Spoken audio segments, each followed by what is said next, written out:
બાલાસિનોરના સુદર્શન તળાવની સફાઈ કામગીરી શરૂ. પૂર્વ ધારાસભ્ય રાજેશભાઈ પાઠક પપ્પુભાઈ દ્વારા પ્રત્યક્ષ નિરીક્ષણ કર્યું.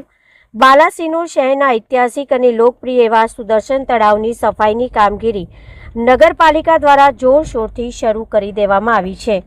વર્ષોથી સ્થાનિક ગ્રામજનો અને નગરજનો દ્વારા તળાવની યોગ્ય સફાઈ અને પુનઃ ઉદ્ધાર થાય તેવી પ્રબળ માંગણી કરવામાં આવી હતી, જેને ધ્યાનમાં લઈને આ સરાહનીય લોકોપયોગી કાર્યોનો પ્રારંભ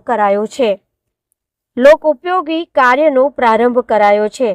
તળાવની સફાઈ કામગીરી યોગ્ય રીતે થાય અને નગરજનોની અપેક્ષા મુજબ પરિણામ મળે તે હેતુથી પૂર્વ ધારાસભ્ય શ્રી રાજેશભાઈ પપ્પુભાઈ પાઠક દ્વારા આજે સુદર્શન તળાવની રૂબરૂ મુલાકાત લઈને કામગીરીનું પ્રત્યક્ષ નિરીક્ષણ કરવામાં આવ્યું હતું.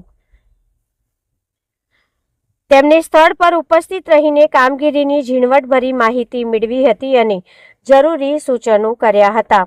નિરીક્ષણ દરમિયાન પૂર્વ ધારાસભ્યશ્રીની સાથે બાલાસિનોર નગરપાલિકાના પ્રમુખના પ્રતિનિધિ શ્રી જયકુમાર ત્રિવેદી તેમજ કારોબારી અધ્યક્ષ શ્રી પરસોત્તમદાસ કટારિયા પણ ખાસ ઉપસ્થિત રહ્યા હતા. નગરપાલિકાના પદાધિકારીઓની પ્રત્યક્ષ ઉપસ્થિતિ વચ્ચે થઈ રહેલી આ સફાઈ ઝુંબેશના કારણે સ્થાનિક રહીશોમાં અનેરો આનંદ અને સંતોષની લાગણી જોવા મળી રહી છે.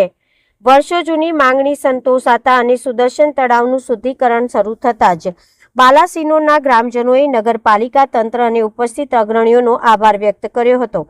આ સફાઈ બાદ આગામી સમયમાં તળાવની સુંદરતાઓમાં વધારો થશે તેવી આશા વ્યક્ત કરવામાં આવી હતી.